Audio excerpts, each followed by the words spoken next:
Alhamdulillah, wassalatu wassalamu ala sayyidina rasulillah wa ala alihi wa sahbihi wa man walahu wa taba'a hudah.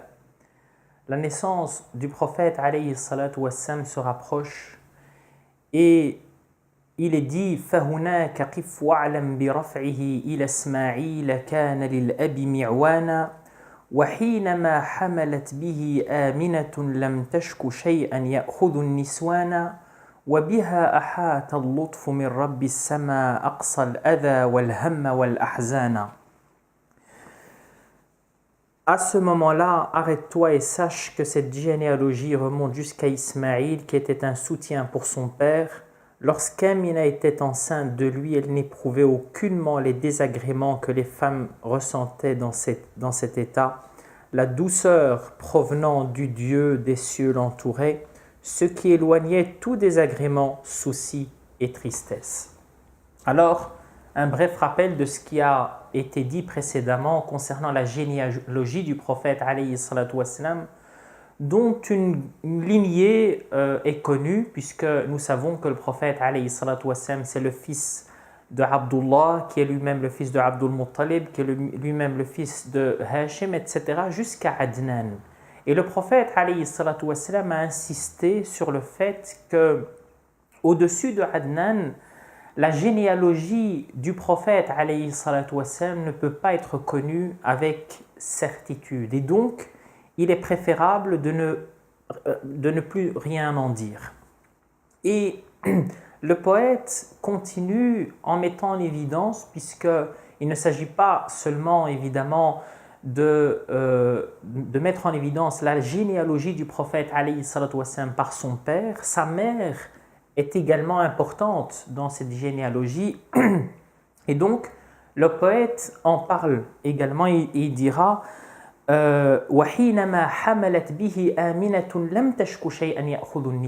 c'est-à-dire que lorsque Amina a porté le prophète alayhi salatu wassalam, à partir de cet instant, eh bien cette femme n'a pas connu la tristesse, n'a pas connu le désagrément.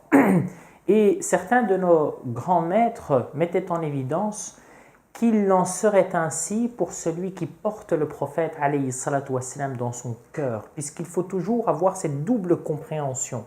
La compréhension des événements de la vie du prophète alayhi salatu wassalam, qui est évidemment importante, et puis la symbolique qui se cache derrière tout ça, pour celui qui veut véritablement se rapprocher de Dieu subhanahu wa ta'ala et avoir une lecture plus intelligente de cette vie du prophète sallallahu wa sallam wa baraka alayhi.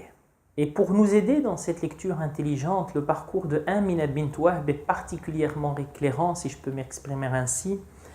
Il est dit وَرَأَتْ كَمَا قَدْ جَاءَ مَا عَلِمَتْ بِهِ أَنَّ الْمُهَيْمِنَ شَرَّفَ الْأَكْوَانَ بِالطُّهْرِ مَنْ فِي بَطْنِهَا فَاسْتَبْشَرَتْ وَدَنَا الْمَخَاضُ فَأُتْرِعَتْ رِضْوَانًا. Elle a vu les événements qui se produisirent et par lesquels elle a su que le Seigneur a honoré la création, par la pureté qui se trouve dans son ventre, ce qui l'a plongé dans le bonheur, et le moment de l'accouchement est arrivé, ce qui la combla de la félicité. Puisque, évidemment,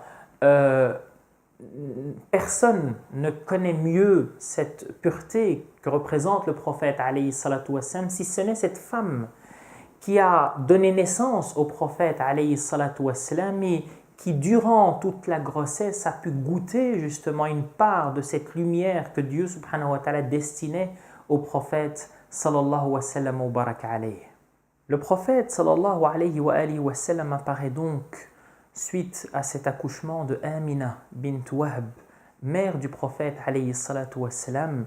Et le Habib Omar en dit وَتَجَلَّتِ الْأَنْوَارُ مِنْ كُلِّ الْجِهَاتِ فَوَقْتُ مِيلَادِ الْمُشَفَّعِ حَانَ وَقُبَيْلَ فَجْرٍ أَبْرَزَتْ شَمْسَ الْهُدَى ظَهَرَ الْحَبِيبُ مُكَرَّمًا وَمُصَانًا. Les lumières sont apparues de toutes parts, le moment de la naissance de l'intercesseur est arrivé, et peu avant l'aube, le soleil de la guidance s'est montré, le bien-aimé est apparu noble et protégé. Puisque notre prophète alayhi salatu wassalam est né à un moment charnière entre la nuit et le jour, ce moment au cours duquel l'obscurité la plus intense. Et Dieu subhanahu wa ta'ala nous dit, pour décrire le prophète alayhi salatu wassalam, يُخْرِجُكُم مِّنَ الظُّلُمَاتِ إِلَى النُّورِ. Il vous fait sortir de l'obscurité vers la lumière. Eh bien, il s'agit là d'un symbole, comme d'ailleurs c'était le cas pour Jésus, pour Isa alayhi salam, selon les récits que nous font les évangiles. Et donc, notre prophète alayhi salatu wassalam arrive à cet instant, et ce qui en est dit ici, ce qui va être vu par le monde, eh bien cette lumière qui apparaît en même temps que le prophète alayhi salatu wassalam. Et c'est ce qu'avait d'ailleurs décrit Amina bint Wahb quand lui fut rendu le prophète alayhi salatu wassalam par Halima as-Sa'diyya, qui était cette nourrice, cette noble nourrice, et qui est venue vers la mère du prophète alayhi salatu wassalam pour lui rendre ce jeune garçon qui était le prophète alayhi salatu wassalam, après avoir eu peur donc que lui soit arrivé à cet enfant quelque chose. Amina bint Wahb a dit: écoute, pourquoi est-ce que tu me le rends de cette manière? Est-ce qu'il y a quelque chose? Parle sans craindre ou quoi que ce soit. Et parce que cet enfant, rien de mal ne pourra lui arriver. Et pour justement justifier cette quiétude qui était la sienne, il lui a dit: voilà, lorsque j'ai donné naissance au prophète alayhi salatu wassalam, une lumière est sortie de moi, illuminant jusque les châteaux de Bousra, qui est une ville au Cham, et qui est l'un des premiers endroits, sinon le premier endroit, en dehors de la péninsule arabique qui a été touché par la lumière du prophète sallallahu wa sallam wa baraka alayh. Demandons au Seigneur exalté soit-il de nous faire bénéficier de cette lumière qui n'est plus physique, puisque le prophète alayhi salatu wa sallam n'est plus avec nous, ne fait plus partie de nous alayhi salatu wa sallam. Et bien que Dieu subhanahu wa ta'ala nous accorde justement de bénéficier de sa lumière spirituelle, de cette lumière qu'il a laissée de ce bas monde, qui est cette lumière dont sont porteurs les saints, les alliés de Dieu subhanahu wa ta'ala. Celui qui a écrit ces vers de poésie, nous demandons à Dieu subhanahu wa ta'ala d'augmenter sa lumière afin qu'il puisse nous illuminer. Allahumma ighfir lana dhunubana wa kaffir anna sayyi'atina wa tawaffana ma'al abrar. وصل اللهم وسلم وبارك على سيدنا محمد وعلى آله وصحبه وسلم. سبحان ربك رب العزة عما يصفون وسلام على المرسلين والحمد لله رب العالمين.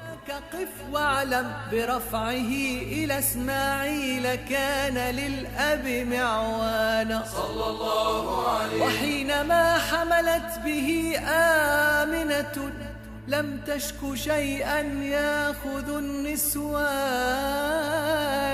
صلى الله عليه. وبها أحاط اللطف من رب السماء أقصى الأذى والهم والأحزان صلى الله عليه. ورأت كما قد جاء ما علمت به أن المهيمن شرف الأكوان.